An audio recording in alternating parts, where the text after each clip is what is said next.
யோகி Setu sir, நீ பயங்கரமாக கலாச்சிருக்கீங்க போல் இன்னைக்கு. ஏன்னா இப்போ இங்கே வீடியோ எடுத்து அதுக்குள்ளேயும் எடிட் பண்ணி போயிட்டு திரும்பி என் ஃப்ரெண்டு எனக்கு அனுப்பிட்டான். அதை டைட்டில் போட்டிருக்காங்க, யோகி சேது மிஷ்கினை பங்கமாக கலாய்த்த யோகி சேது. Thank you sir. அவர் கிளாப் பண்ணிங்க. அவங்க சேனல் பேர்லாம் சொல்ல மாட்டேன். ஓகே, பரவாயில்ல. ராதிகா நான் வாடி பொடின்னு தான் கூப்பிடுவேன், தப்பாக எடுத்துக்காதீங்க. என் ஃப்ரெண்ட் அவள், என்னுடைய தோழி, என்னுடைய தங்கை, அவள் எல்லாமே அவள் ஆக்சுவலாக. அதனால் வந்து வாடி பொடின்னு தான் கூப்பிடுவேன், கோச்சிக்காதீங்க. ரொம்ப மேடை நாகரிகம்லாம் எனக்கு தெரியாது எனக்கு. ஏன்னா பங்கம்மா கலாச்சம் பிறகு அப்போ நான் அதை கலைக்கணும்ல. ஓகே, நான் ராதிகா மாஸ்டர் அவங்களாம் நாங்கள்லாம் ஒரே ஜெனரேஷன் ஆக்சுவலி. நான் அப்படி சொல்லுவேன் ஆக்சுவலாக. ஒரு 30 இயர்ஸ் முன்னால் நாங்கள்லாம் வந்து ஒரு வேறு நாய் மாதிரி சுற்றிக்கிட்டு இருந்தோம் சினிமாவில் ஆக்சுவலாக.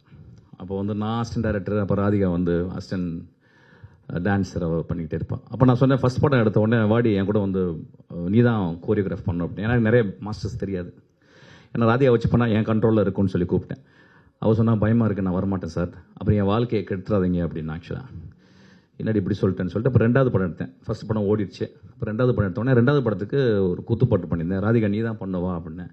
சார் திரும்பி என் வாழ்க்கையை கெடுத்துறாங்க சார், ஒழுங்காக போய்க்கிருக்கு, நல்ல சம்பளம் வருது, பேட்டாக வருது, என்னை கெடுக்காதீங்க அப்படின்னா சரி விட்டுட்டேன். 3வது படம் கூப்பிட்டேன். 3வது படத்தில் ஒரு கூத்துப்பாட்டு இருக்குது வாடி அப்படின்னா வரமாட்டேன்ட்டான். அதுக்கப்புறம் ஒரு நாள் ராதிகா ஆஃபீஸ் வந்து, சார் நான் இப்போ ரெடியாக இருக்கேன் வாங்க அப்படின்றேன். அதுக்கு ஒரு கிளாப் பிடிப்பேன். எப்படின்னா, ஒரு சினிமாவில் ஒரு துறையை முழுக்க கற்றுட்டு முழுக்க தேர்ந்த பிறகு அதுக்கப்புறம் இனிமேல் நான் அசிஸ்டண்ட்டாக ஒர்க் பண்ண மாட்டேன். நான் வந்து இனிமேல் சுயமாக நான் செய்யும் தொழிலில் நான் ஒரு மாஸ்டர் ஆகிட்டேன். நான் மாஸ்டர் ஆகி இனிமேல் நான் வந்து அசிஸ்டண்ட்டாக இருக்க மாட்டேன், மாஸ்டராக தான் ஒர்க் பண்ணுவேன் அப்படின்ற ஒரு மெச்சூரிட்டி வந்த மாதிரி என்கிட்ட வந்து கேட்டேன். ஆக்சுவலாக அடுத்த படத்துக்கு அவன் தான் பண்ணான். ஆக்சுவலாக அவள் பண்ண முதல் பாட்டு நாட்டில் நம்ம வீட்டில் அப்படின்ற ஒரு பாட்டு ரொம்ப எக்ஸ்ட்ராடனரியாக பண்ணான். ஆக்சுவலாக எனக்கு தெரிஞ்சு தமிழ் சினிமாவில் வந்து கிட்டத்தட்ட வந்து 35 வருஷம் ஒரே மாதிரி ஃப்ரெண்ட்ஷிப்பாக இருக்கவங்க ஒரு 4-5 பேர் இருப்போம் எங்கள் லைஃப்பில். அதில் ராதிகாவும் ஒருத்தி. ஆக்சுவலி எனக்கு தெரிஞ்சு எவ்வளோ ஒரு கிட்டத்தட்ட ஒரு 400-500 நடிகர்களை நான் வந்து அறிமுகப்படுத்தியிருக்கேன். ஜாஸ்தியாகவே இருக்கும், ஒரு 2000 பேர் இருப்பாங்க. டெக்னீஷியனை வந்து ஒரு 100-150 டெக்னீஷியன் அறிமுகப்படுத்தியிருப்பேன். நிறைய. நான் ஒரே ஒரு டெக்னீஷியன் தான் என்னுடைய பர்த்டேக்கு முதல் கால் அவள் தான் பண்ணுவான். ஆக்சுவலாக அவளுடைய எந்த வீட்டு முக்கியமான நிகழ்ச்சியாக இருந்தாலும் எனக்கு தான் முதல்ல சொல்லுவாள். இந்த நட்பை நான் மறக்கவே மாட்டேன். ராதிகா, இந்த நட்பை நான் மறக்கவே மாட்டேன். நான் அதனால தான் நீ சொன்ன உடனே நான் எடிட் பண்ணிக்கிட்டேன், ரொம்ப சீரியஸாக எடிட் பண்ணிக்கிட்டேன். உடனே ஓடி வந்துட்டேன். ஆக்சுவலாக ஒரு படம் எடுத்திருக்கேன், எனக்கு பெரிய ஷாக். என்ன சொன்னால், நான் படம் டேரக்ட் பண்ணியிருக்கேன். என்னடி சொன்னேன், இல்லை படம் டேரக்ட் பண்ணியிருக்கேன். என்னடி டான்ஸ் தானே பண்ணியிருந்தேன், என்னடி டேரக்ட் பண்ணேன் அப்படின்னு. இல்லை சார் தாங்க முடியல, அதெல்லாம் டேரக்ட் பண்ணிட்டேன் அப்படின்னா. அது இப்போ இந்தியாவில் இப்போ எல்லாருக்கும் எப்படின்னு கேட்டால் வந்து எல்லாருமே டேரக்ட் பண்ணக்கூடிய ஒரு உத்வேகம் வந்துக்கிட்டே இருக்குது. அது என்னன்னு தெரியல. Maybe we are constantly expose to the மூவிஸில் டைரக்ட் பண்ணால் மட்டும்தான் we think that we achieve one platform அப்படின்னு நினைக்கிற மாதிரி தெரில. நான் சொன்னேன், என்னடி கஷ்டமாச்சடி எப்படி பண்ணேன். இல்லை சார், நான் ஒரு சின்ன பட்ஜெட்டில் நானும் என் ஃப்ரெண்ட்ஸ் எல்லாம் சேர்ந்து பண்ணோம் அப்படின்னு சொல்லிட்டு அதுக்கு ரொம்ப நான் சந்தோஷப்பட்டேன். ஏன்னா வந்து இன்னொருத்தர் மணியை வாங்கி பண்ணாமல் நானே இன்வெஸ்ட் பண்ணி என்னோட கூட இருக்க ஒரு ஃப்ரெண்டை வச்சு இன்வெஸ்ட் பண்ணி பண்ணுறேன் சார் அப்படின்னு. அப்புறம் பேரெல்லாம் சொன்னான். நான் பார்த்தேன், ஓகேடி நீ பாரு.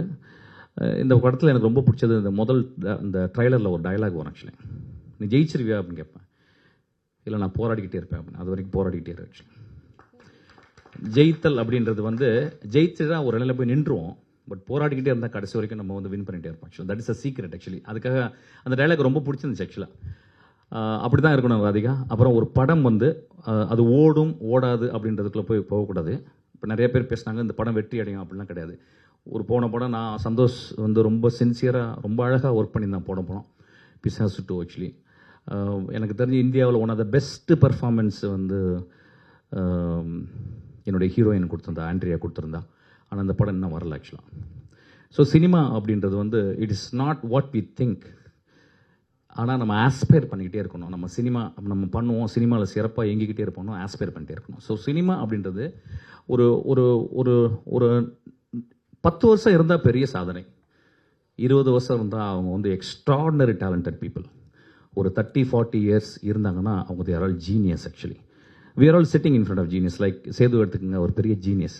நான் அவர் கூட நிறைய படங்கள் ஒர்க் பண்ணணும், கதை சொல்லுவேன், ஏதாவது ஒன்று மிஸ் ஆகி போயிடும். இந்த படத்தில் நான் சொல்லிட்டேன், சார் நீங்கள் ஒன்றுமே பேசக்கூடாது, இந்த படத்தில் நீங்கள் ஒர்க் பண்ணணும் அப்படின்னு சொன்னேன். இன்னும் the experience which I had, which I gone through. Wise old man சொல்லுவாங்க. ஆக்சுவலி நான் கமல் சாரோட ரொம்ப கூட இருந்ததில்ல, 40 நாள் தான் இருந்தேன். அதுக்கப்புறம் ஒரு 80 நாள் வந்து யுகி சேது சாரோட இருந்திருக்கேன். ஆக்சுவலாக எனக்கு தெரிஞ்சு அவ்வளோ லேர்ன் பண்ணிக்கிட்டேன், அவ்வளோ விஷயங்கள் எனக்கு சொன்னார். ஆக்சுவலாக ஒவ்வொரு ஷாட்டு முடிஞ்ச பிறகு அவர் அதை பற்றி கமெண்ட் பண்ணுவார். ஆக்சுவலி இப்போ அவர் பேசும்போது பார்த்துருப்பீங்க வந்து எவ்வளோ கிளாரிட்டியாக இருந்திருக்கும் பாருங்கள்.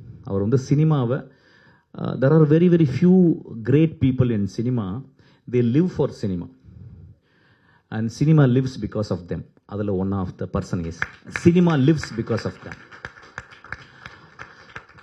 அதுக்கப்புறம் இன்னொரு லெஜெண்டுக்கிட்ட ஒர்க் பண்ணேன். ரொம்ப நாளைக்கு அப்புறம் நாசர் சார்கிட்ட ஒர்க் பண்ணேன். நாசர் சார் ஒர்க் பண்ணிட்டு என்னென்னா, நாசர் சார் கிளைமேக்ஸில் ஒரு பெரிய ஃபைட் போடணும். ஆக்சுவலி அவர்னால ரொம்ப என்னால் ஃபைட் பண்ண முடியாது. இல்லை நீங்கள் வாங்க நான் ஃபைட் போட வைக்கிறேன்னு சொல்லியிருந்தாரு. இப்போ தான் ஒரு 2 நாளைக்கு முன்னாடி தான் ஃபைட் எடிட் பண்ணேன். ஆக்சுவலாக எக்ஸ்ட்ரானரியாக பண்ணியிருக்காரு. அவர் வந்து எனக்கு தெரிஞ்ச நாசர் வாழ்ந்த காலங்களில் நாம் வாழ்கிறோம் அப்படின்றது ரொம்ப பெருமையாக நினைக்கிறேன். ஆக்சுவலாக வந்து இதெல்லாம் ஏன் இப்படி சொல்கிறேன் அப்படின்னா வந்து இந்த மாலை இந்த 3.5 மணி நேரம் நம்ம இங்கே உட்காந்துருக்கோம். 6 மணிக்கு வரச்சோன்னா, இந்த ராஸ்கல் 6 மணிக்கு வரச்சோன்னா, 6 மணிக்கு வந்தால் ஓடிருப்பேன். ஆக்சுவலாக 7 மணிக்கு வந்து இவ்வளோ நேரம் போய்கிட்டே இருக்கு. ஆக்சுவலி ஆனாலும் ரொம்ப டயர்டாக இருப்பீங்க, பசிக்குது, பின்னாடி நிறைய பேசுகிறாங்க. பட் இருந்தாலும் இதெல்லாம் எதுக்குன்னா, சினிமா வந்து ஒரு மனுஷி அல்லது ஒரு மனிதனுடைய சாதனை நம்ம பின்னால் வந்து நம்ம பாராட்டி கைத்தட்டுறதுக்காக தான். அது மாதிரி ரொம்ப தேங்க்ஸ். உங்களுக்காக நீங்கள் கைத்தட்டிக்கணும் இந்த விழாவுக்கு வந்ததுக்கு, இவ்வளோ நேரம் பார்த்ததுக்கு.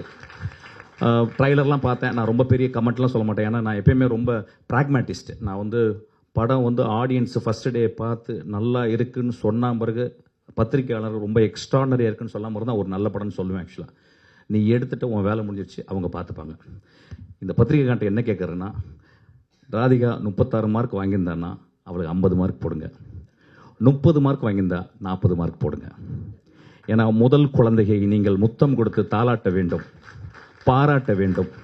குறைகள் இருந்தால் பரவாயில்ல. ஏன்னா சினிமான்றது வந்து ஃபிலிம் மேக்கிங் வந்து it's not something very easy to handle. It's not everybody's cup of coffee or cup of tea or cup of cake. ரொம்ப கஷ்டமானது. ஆஸ்பிரேஷன் எல்லாருக்குமே இருக்குது. நான் வந்து இப்போ இந்த படம் தான் ட்ரெயின்னு ஒரு படம் எடுக்கிறேன். அந்த படம் எடுத்து நான் வந்து ட்ரெயினை போய் ஸ்டடி பண்ணிட்டு வரும்போது ஒரு ட்ரெயின் வந்து எனக்கு ஒரு பெரிய யமன் மாதிரி தெரிஞ்சு. எப்படின்னா 24 இன்ச்சு தான் ஒரு ட்ரெயின். அந்த ட்ரெயினுக்குள்ளே இப்படி போகும்போது 2 கை இடிக்கும். நம்ம இப்படி தான் போக முடியும். அப்போ உடனே ஆர்ட் டைரக்டர் சொன்னார், வந்து சார் ஒரு 4 இன்ச்சு பெருசாக பண்ணிக்கலாம் சார். இல்லை சார் வேணாம் சார், எனக்கு வந்து எவ்வளவு நீங்கள் ரெசிஸ்டன்ஸும் கான்ஃப்ளிக்ட்டும் கொடுக்குறீங்களோ அதுலேருந்து தான் என் ஃபார்ம் வரும் அப்படின்னு சொன்னேன். ஸோ ஒரு சினிமா இப்போ நம்ப மாட்டேங்க, அதுக்குள்ளே போனோன்னா அதுக்குள்ளே ஒரு கேமராவை எப்படி கொண்டு போகிறோன்னா ஒரு பெரிய கேமரா வைக்க முடியல. அதுக்காக ஒரு 20 கேமரா டெஸ்ட் பண்ணோம். அப்புறம் we have used a very interesting camera. That camera itself taught me how to compose a shot. அந்த கேமரா எனக்கு சொல்லிக் கொடுக்குது. அந்த கேமரா ஸ்டெடிகாம் இல்லை, ஒன்று ஸ்டெடிகாம் இல்லைன்னா அந்த கேமரா சொல்லி ஸ்டெடிகாம் இல்லை, நீ மூவ் பண்ணு அப்படின்னு சொல்லி கொடுத்து, எங்கே கேமரா வைக்க முடியாதோ அங்கே வை அப்படின்னு சொல்லுது. ஸோ சினிமா ஒவ்வொரு படமும் ஒரு படம் வெற்றி அடைஞ்சிச்சுன்னா அந்த படம் அடுத்த படத்துக்கு எந்த ஒரு ரெஃபரன்ஸும் கொடுக்காது. அதனால தான் சினிமா கிரேட்டாக இருக்குது. ஒரு சினிமா போன படம் என் படம் பெரிய வெற்றி அடைஞ்சிச்சுன்னா அந்த வெற்றி என்னுடைய அடுத்த படத்துக்கு எந்த ஹெல்ப்பும் பண்ணாது. அந்த வெற்றியில் கிடைக்கிற ஒரு கான்ஃபிடென்ஸ் மட்டும் எனக்கு ஒரு ஹெல்ப் பண்ணும். தோல்வியில் எனக்கு ஒரு பெரிய மன தைரியத்தை கொடுக்கும், இந்த படம் எப்படியாவது வெற்றி பெறணும்னு சொல்லிட்டு. So no way my past success or failure connects to my present film. Present film போன படம் 100 படங்கு ஒர்க் பண்ணியிருந்தேன், இதில் வந்து 200 மடங்கு ஒர்க் பண்ணுவோம். அப்படி தான் சினிமா. ஆக்சுவலாக இது வந்திருக்க எனக்கு ரொம்ப ஹாப்பி. எல்லாருமே சொன்னாங்க பெண்கள் there is no gender now, all are actors now. ஜெண்டரே கிடையாது. இன்னும் 25 வருஷத்தில் ஆம்பளையும் புள்ள பெற்றுப்பான். அதுக்கெல்லாம் ரிசர்ச் போய்கிட்டு இருக்கு. என்ன ஒன்று 10 மாதம் சுமப்பானா தான் பிரச்சனை. So there is no gender here. Gender இல்லாமல் போய்விடும். நாம் 2025 நோக்கி இன்னும் ஒரு பாதி வந்துட்டோம். ஆக்சுவலாக ஜெண்டர் கிடையாது. ஸோ அதனால் நான் வந்து பெண் பண்ணிட்டோமா அதனால எல்லாம் அப்பெல்லாம் பண்ணேன். இப்போ ஒரு ஆம்பளை தான், பொம்பளைன்னு சொல்லுவோமா அவளை, இவ ஒரு ஆம்பளை தான் ஆச்சு. எங்கள் வீட்டு ஆம்பளை தான் ஆக்சுவலாக. அவருடைய கணவர் என் நெஞ்சத்துக்கு ரொம்ப இனிமையானவர். வயலின் வாசிக்கிறவர். வாழ்க்கையில் வயலின் வாசிக்கிறன்னு நல்லா யோசிச்சு பாருங்கள். உனக்கு வயஃபை என்னப்பா ஆகணும், நான் வயலின் வாசிக்கணும் அப்படின்னு யாரும் சொல்லுவோமா? அவர் அந்த மாதிரி சொல்லியிருக்காரு. ஆக்சுவலாக அவருக்கு கிளாப் படிங்க. அது எங்கே வயலின் வாசிக்கணும்? இளையராஜா கிட்ட வயலின் வாசிக்கணும். இந்த படத்தில் கேட்டார், இந்த படத்தில் என்ன சார் என்னை கூப்பிடவே இல்லையே நீங்கள் வந்து அப்படின்னு. ஐயோ நான் ஆமாங்க, நான் உங்களை மிஸ் பண்ணிட்டேன். ஏதோ குரூப் பாலிடிக்ஸ் பண்ணிட்டாங்க. சினிமாவில் எல்லாத்துலையும் பாலிடிக்ஸ் பண்ணுவாங்க. ஒரு 5 வயலினிஸ்ட் கூப்பிட்டா கூட அதுக்கு பாலிடிக்ஸ் பண்ணுவாங்க. எப்பா நீ என்னை பார்த்து மரியாதை இல்லாமல் பார்த்தப்பா, அதனால் கூப்பிட்டு அவனு கூப்பிடுமா. நான் சொன்னேன் அடுத்த படத்தில் வந்து ஒர்க் பண்ணுங்கன்னு. அவருக்கு அவர் பெரிய அவர் வந்து இந்த மனுஷி, இந்த பெண், இந்த டைரக்டர் வர்றதுக்கு காரணம் அவருடைய பொறுமை. அவர் பின்னாலேருந்து என் மனைவி பெரிய டைரக்டர் ஆகணும்னு பார்க்குற ஒரு கனவு தான். அந்த கனவுக்காக நம்ம கிளாப் அடிப்போம். அப்புறம் பாட்டு கேட்டேன், நல்லா இருந்துச்சு. நான் சூப்பர்லாம் சொல்ல மாட்டேன், இட்ஸ் ஓகே. ஏன்னா ஃபஸ்ட் படம் அது. ஆக்சுவலாக காலையில் சாப்பிட்றதுக்கு முந்தி 3 வாட்டி, மத்தியானம் சாப்பிட்றதுக்கு முந்தி 3 வாட்டி, நைட்டு தூங்க போகிறதுக்கு முந்தி 3 வாட்டி இளையராஜா பாட்டு கேட்கு, மியூசிக் வந்துடும். ஏன்னா அவனுடைய ஃப்ரேஸ், அந்த அந்த அந்த அந்த ஃபஸ்ட்டு ஃப்ரேஸ் வந்து இன்னும் கிளாரிட்டி வேணும். செந்தூரப்பூவே போச்சு, முடிஞ்சு ஃப்ளாப்பு. அப்படியே எல்லாரையும் ஃப்ளாப் ஆக்கிட்டாரு. இளங்காத்து வீசுதே 3 நோட்டு தான், 4 நோட்டு 5 நோட்டு முடிஞ்சிச்சு. அது திரும்பி கேள். ஆக்சுவலி அதான் சாப்பிட்றதுக்கு முந்தி சாப்பிட்ட பிறகு கேள். Actually there should be a humility. அவர் வந்து ஒரு பெரிய ஜீனியஸ். ஆக்சுவலி அவரை பற்றி ஒரு பயோபிக் வருது. நான் ரொம்ப பார்க்க ரொம்ப ஆவலோடு இருக்கேன். Dhanush extraordinary actor. அவர் கிடைச்ச ஒரு பெரிய கிஃப்ட்டு ராஜாவாக வேடம் போடுறதுக்கு. ஆக்சுவலி ராஜாவாக யாருமே வேடம் போட முடியாது. அவர் ராஜாவாக வேடம் போடுறதுக்கு தனுஷ் கிடைச்ச ஒரு பெரிய ஒரு வாழ்க்கையின் மிக முக்கியமான உன்னதமான டைம்னு நினைக்கிறேன். I think he will score, he will do the justice. அந்த பையன் டைரக்டர் எனக்கு ரொம்ப பிடிச்ச பையன். அந்த படம் பெரிய வெற்றி படமாக வரணும்னு வச்சுருக்கேன். அதுக்கப்புறம் ராஜா சாருடைய நிறைய பயோபிக்ஸை நம்ம கண்டினியூஸாக தொடரலாம். ஏன்னா it's a vast subject. So it's a beautiful time. வேற என்ன பேசுறது? விஜய் சேது சார், யுகி சேது சார், ரொம்ப தேங்க்ஸ் சார். உங்கள் நட்பு ரொம்ப சந்தோஷம். என் படத்தில் நீங்கள் இருக்கிறீங்க, அந்த படம் ஓடும் சார், நல்லா பெருசாக ஓடும். அதுக்கெல்லாம் நீங்கள் தான் ஒரு பெரிய காரணமாக இருப்பீங்க. அப்புறம் நடுவில் கொஞ்சம் காசிப் பேசிக்கிறேன். விஜய் சேதுபதி பற்றி பேசுகிறேன். ஆக்சுவலி ஷாருக் கான் வச்சு படம் பண்ணுறீங்களா, விஜய் சேதுபதி வச்சு படம் பண்ணுறீங்களா? நான் விஜய் சேதுபதி வச்சு தான் படம் பண்ணுவேன். அந்தளவு ஒரு மகா கலைஞன், ஒரு எக்ஸ்ட்ராடினரி கலைஞன். எனக்கு கிடைச்ச ஒரு குழந்தை, ஒரு நண்பன். இந்த படத்துக்கு வந்து அவ்வளோ பியூட்டிஃபுல்லாக ஒர்க் பண்ணியிருக்கான். என் படத்தை வந்து அப்படியே தோளில் தூக்கிட்டு போயிருக்கான். ஆக்சுவலாக அப்புறம் என்னுடைய ப்ரொடியூசர் தானு சார் டெய்லி காலையில் என்னை வீட்டில் வந்து பார்க்குறாரு. நான் எந்திரிச்ச உடனே வந்து பார்க்குறாரு. பார்த்து என்னப்பா பண்ணுறேன், உனக்கு எதாவது வேணுமா, உனக்கு எதாவது பண்ணி கொடுக்கணுமான்றேன். நான் முதல் தடவையாக ஒரு ப்ரொடியூசர் காலை தொட்டு டெய்லி கும்பிட்றேன். அது தானுடைய காலாக தாங்க இருக்கும். அந்த படம் ரொம்ப நல்லா வருது, பார்க்கலாம். நீங்கள் வந்து படம் பார்த்த மாதிரி தான் சொல்லணும். நான் உடனே நல்லா ஓடுன்னுலாம் சொல்ல மாட்டேன்.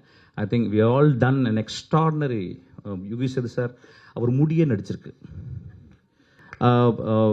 எக்ஸ்ட்ராடினரி ஆக்டர் வந்து சூர்யா. ஆனால் வாடிவாசலுக்கு அப்புறம் he is going to become a legend. Actually அந்த மாதிரி ஒரு பியூட்டிஃபுல்லான ஒரு கதையை வெற்றிமாறன் சொன்னான். நான் ஏன் அவங்கள்ட்ட பகிர்ந்துக்கிறேன் அப்படின்னா, சினிமா அவ்வளோ அலாதியானது. ஒரு சினிமாவை போய் தேர்ந்தெடுத்து பாருங்கள். சில நேரங்களில் வந்து இந்த மாதிரி படங்களில் போயிட்டு நம்ம பார்க்க வேணுன்ற ஒன்று பார்க்குங்க. சினிமா நீங்கள் போடும் தானம் ஞாபகம் வச்சுங்க. தானத்தை நிப்பற்றாதீங்க. நிறைய பேர் வீட்டிலே உட்காந்து படங்கள் பார்க்குறீங்க. வீட்டில் உட்காந்து எப்படி படம் பார்க்க முடியும்? வெங்காயம் வெட்டிக்கிட்டே படம் பார்ப்பீங்களா? இல்லை புருஷனை திட்டிக்கிட்டே பார்ப்பீங்களா படத்தை? இல்லை பொண்டாட்டி திட்டிக்கிட்டே பார்ப்பீங்களா? சினிமான்றது இங்கேருந்து போகும்போது அழகாக ட்ரெஸ் பண்ணிட்டு பெர்ஃப்யூம் அடிச்சுட்டு இங்கேருந்து ஒரு காரில் போயிட்டு உட்காந்துட்டு குழந்தைங்களோட உட்காந்துட்டு பாப்கார்ன் வாங்கிட்டு பஃப் வாங்கிட்டு உட்காந்துட்டு அப்படி அண்ணாந்து பார்த்தா நிறைய நாதல்லாம் வரும். அதெல்லாம் பார்த்துட்டு புருஷன்ட்ட பக்கத்தில் எனக்கு அந்த நகையை வாங்கி கொடுங்கன்னு சொல்லுங்கள், எல்லாம் பண்ணுங்கள். அதுக்கப்புறம் ஒன்று போடுவான் ஒருத்தன். அண்ணாந்து பார்க்கக்கூடிய விஷயம் கடவுளுக்கு அப்புறம் சினிமா மட்டும்தான். சினிமாவுக்கு மட்டும் பேசல, எல்லா சினிமாவுக்கும் பேசுகிறேன். சினிமா பார்க்குறதே நீங்கள் மந்த்லி ஒரு எக்ஸ்பென்ஸ் வந்து ஒரு படம் ஒரு குடும்பத்தில் ஒரு 5 பேர் வீட்டில் போய் பார்க்கலன்னா அது குடும்பமே இல்லைன்னு நான் சொல்லுவேன். கோவிலுக்குலாம் போகாதீங்க, படத்துக்கு போங்க. கோவில் போனால் பாவம் பண்ணுறவங்க தான் வேணா. கோவிலுக்கு போனால் ஈஸியாக சொல்லிடுறேன், சார் நான் அடுத்த பாவம் பண்ண போகிறேன், கொஞ்சம் மன்னிச்சுங்க, பாவம் பண்ணிட்டேன் அதையும் மன்னிச்சுங்க அப்படின்னு சொல்கிறோம். சினிமாவில் அப்படி கிடையாது. போய் சிரிக்க போகிறீங்க, அலாதியை ரசிக்க போகிறீங்க, அழ போகிறீங்க. டியர் டெக்ஸ் ப்ராக்டிஸ் யாராவது பண்ணுறீங்களா? நீங்கள் எக்ஸசைஸே பண்ணுறதில்ல, வெறும் தம்பிள்ஸ் மட்டும் அடிச்சுக்கிருக்கோம். நம்ம டியர் டெக்ஸை ப்ராக்டிஸ் பண்ணணும், சிரிக்கிறதுக்கு ப்ராக்டிஸ் பண்ணணும், மனம் விட்டு சிரிக்கணும். 1000 பேர் வந்து உட்காந்துருப்பான், பக்கத்தில் யாருன்னே தெரியாது, அவனை பார்த்து சிரிப்பீங்க, அவன் விசில் அடிப்பான், நீங்கள் விசில் அடிச்சு அவனை கட்டி பிடிப்பீங்க.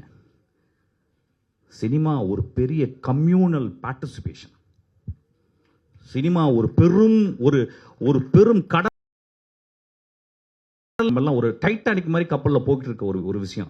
அது மூழ்குனா கூட பரவாயில்ல. மூழ்குனா தான் ஜாக் கிடைப்பான், மூழ்குனா தான் ரோஸ் கிடைப்பான். அதுவும் சினிமா தான். நம்ம காலையிலிருந்து எப்படி நான் ரொம்ப முக்கியமான ஒரு விஷயம். Cinema director is not just a director, is also social scientist. நான் ஒரு படத்தை என் அசிஸ்டன்ட் டைரக்டர் சொல்ல முடியும், நீங்கள் என்ன படம் தான் நான் என்னுடைய அசிஸ்டன்ட் டைரக்டர் சொல்கிறேன், டேய் நீ போயிட்டு நெட்ஃப்ளிக்ஸில் ரிப்ளே அப்படின்னு ஒரு சீரிஸ் வருது, அதை பாடுறா, உனக்கு அதுதான் கரெக்டாக இருக்கும்.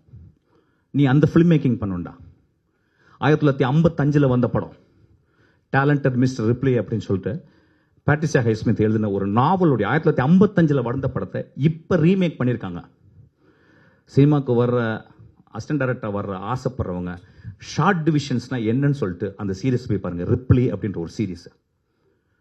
அந்த படம் வந்து ஒரு கெட்டவனை பற்றி, அது 8 எபிசோட் எடுத்துருக்காங்க. கெட்டவனை பற்றி, கெட்டவன் கெட்டது செஞ்சுக்கிட்டே இருக்கான், அவன் மனசாட்சி உறுத்திக்கிட்டே இருக்கு. கடைசியில் எப்படி முடியுதுன்னு பாருங்க. வாழ்க்கையினுடைய ஐரணியை அதில் பார்க்கலாம். அதோடைய ஒன் ஆஃப் த பெஸ்ட் ஃபார்மாக நான் பார்க்குறேன். இப்போ நான் பார்த்த எக்ஸ்ட்ராடனரி. இப்போ ஒன்றும் இல்லை, இப்போ வந்து மஞ்சுமால் பிரதர்ஸ் வந்து இவ்வளோ பெருசாக ஓடுறதுக்கு, மஞ்சுமால் பாய்ஸ் இந்த படம் ஓடுறதுக்கு காரணம் என்ன? ஒரு மனிதனுக்கு ஆபத்து, அந்த மனிதனை சுற்றி இருக்க நண்பர்கள், அந்த மனிதர்களை விட்டு கொடுக்கல அந்த குழந்தைகள், அந்த நட்பு. அதிகமாக கான்ஃப்ளிக்ட் இருக்கிற இடத்துல தான் சினிமான்ற ஃபார்ம் உருவாகுது. அதனால தான் Manjummel boys one of the biggest hit. Actually நான் வர்ற இளைஞர்களுக்கு அதான் சொல்லுவேன். இப்போ நம்ம நிறைய சொல்கிறோம், இப்போ என்ன படம் ஓடும், எது படம் ஓடும். ஒரு சினிமா அப்படின்றது எல்லா காலகட்டத்திலையும் ஒரு குழந்தையை பெற்றெடுக்கும் தாயை போல வழி இருக்கத்தான் செய்யும். அதை சுமக்கணும். ஸோ வர்ற ஜெனரேஷன்ஸ் எப்பொழுதுமே சினிமா பார்த்து இப்போ என்ன ட்ரெண்டில் இருக்குது அதை பற்றி கவலைப்படாதீங்க. நீ உண்மையாக கதை சொல். உண்மையாக கதை சொல்லணும்னா என்ன? உண்மையாக சினிமா கற்றுக்க. நிறைய பேர் சார் நான் சின்ன வயசுலேருந்து படம் பார்ப்பேன், அது வந்து ஒரு காரணம் இல்லை சினிமா பண்ணுறதுக்கு. நீ சின்ன வயசுலேருந்து எல்லாருமே, எங்கள் அப்பா பார்க்குறாரு, எங்கள் தாத்தா பார்க்குறாரு, எங்கள் பாட்டி பார்க்குறாரு, எல்லாருமே பார்க்குறோம், பார்க்காதவங்க இல்லை. ஆனால் சினிமாவை செய்ய வருபவன் ஒரு 1000 பேர் தியேட்டருக்குள்ள வரான் அப்படின்னா, 1000 பேர் அண்ணாந்து பார்க்குறாங்க அப்படின்னா, அந்த 1000 பேரோட அறிவாளியாக அந்த 2.5 மணி நேரத்தில் இருக்கணும் அந்த டேரக்டர். அது ரொம்ப முக்கியம். அப்போ 1000 பேர் அண்ணாந்து பார்க்கறதுக்கு அந்த படத்தில் வந்து இதுவரை நான் பார்க்காத காட்சி, இதுவரை நான் கேட்காத கதை, இதுவரை நான் யோசிக்காத விஷயங்களை சினிமாவில் சொல்லணும்னு கேட்குறான். அதனால தான் 150 ரூபா கொடுக்குறாங்க. So cinema was most challengeable thing. நான் எப்பயுமே சொல்லுவேன், ஒரு அசிஸ்டன்ட் டைரக்டர் சினிமாக்குள்ள வரான், ஒருத்தன் டான்ஸராக சினிமாக்குள்ள வரான், ஒரு மியூசிக் டைரக்டர் ஒருத்தன் சினிமாக்குள்ள வரான் அப்படின்னு சொன்னால் அவன் ஏற்கனவே கடவுளால் ஆசீர்வதிக்கப்பட்டவன். அவன் ரொம்ப ஈஸியாக போயிட்டு நான் வந்து அந்த வேலை செஞ்சுக்கிறேன், இந்த வேலை செஞ்சுக்கிறேன், ஈஸியாக போயிட்டு காலையில் 5 மணிலேருந்து நான் காலையில் 8 மணிலேருந்து நான் சாயங்காலம் 5 மணி வரைக்கும் ஒரு வேலை பண்ணேன்னு சொல்ல. நான் எரிந்து போகும் வரை, இறந்து போகும் வரை நான் சினிமாவில் எதை படைக்கணும்னு ஆசைப்படுறேன். சினிமா மட்டும்தான் படைத்தலுக்கு உரியது. அதனால தான் சினிமாக்காரன் கடவுள்னு சொல்லுவாங்க. ஸோ சினிமாவை பார்ப்பவர்களும் ஒரு பெரிய கடமை இருக்குது. ஸோ சினிமாவில் நீங்கள் பார்க்க வரீங்க, நான் சொல்லுவேன் ஆக்சுவலாக சிவன்னா யாருக்கு தெரியும்? நம்மளுக்கு சிவன்னா நம்ம சிவாஜி மட்டும்தான் சிவன் தெரியும். திருவிளையாடல நம்ம சிவனை எப்போ பார்ப்போமான்னு எனக்கு தெரியல ஆக்சுவலாக. ஆனால் நம்ம சிவாஜியை நம்ம திருவிளையாடல பார்த்துருக்கோம். அம்மா அப்படின்னா அந்த காலத்தில் கண்ணாம்பான்னு ஒருத்தங்க இருந்தாங்க. அவங்கள தவிர அம்மாவை நான் பார்த்ததே கிடையாது. அதுக்கப்புறம் சவுக்கர், அவங்க நிறைய பேர் அதுக்கப்புறம். ஸோ சினிமா பார்த்தல் அப்படின்றது வந்து அதை சொல்லுவாங்க, ஒரு என்டர்டெயினுக்காக போகிறோம் இல்லை. It not only entertains, it elevates you. ஒரு நல்ல திரைப்படத்தை பார்க்கும் பொழுது நானும் அந்த இயக்குனரும், நானும் அந்த மகா கலைஞர்களும் கைகோர்த்து நடக்கிறோம். இந்த படம் அப்படி இருக்கணும்னு நான் ஆசைப்படுறேன். இந்த படம் ஓடணும்னு நான் ஆசைப்படுறேன். அதனால் 36 மார்க்கை 50 போடுங்க, 30 மார்க்கை 40 போடுங்க. இந்த குழந்தைக்கு வழி விடுங்க. இவ வந்து டான்ஸ் மட்டும் நான் சாகணும்னு ஆசைப்படல, நான் டைரக்டும் பண்ணிட்டு தான் சாவன்னு சொல்கிறான். அதுக்கு நம்ம கை தட்டுவோம், அதுக்கு நம்ம கூட இருப்போம். இங்கே வந்தவங்க எல்லாமே எனக்கு ரொம்ப சந்தோஷம். நான் தனித்தனியாக பேசலை, ஏன்னா ரொம்ப லேட் ஆயிடுச்சு. நீங்கள் எல்லாம் நல்லா இருப்பீங்க. தேங்க்யூ.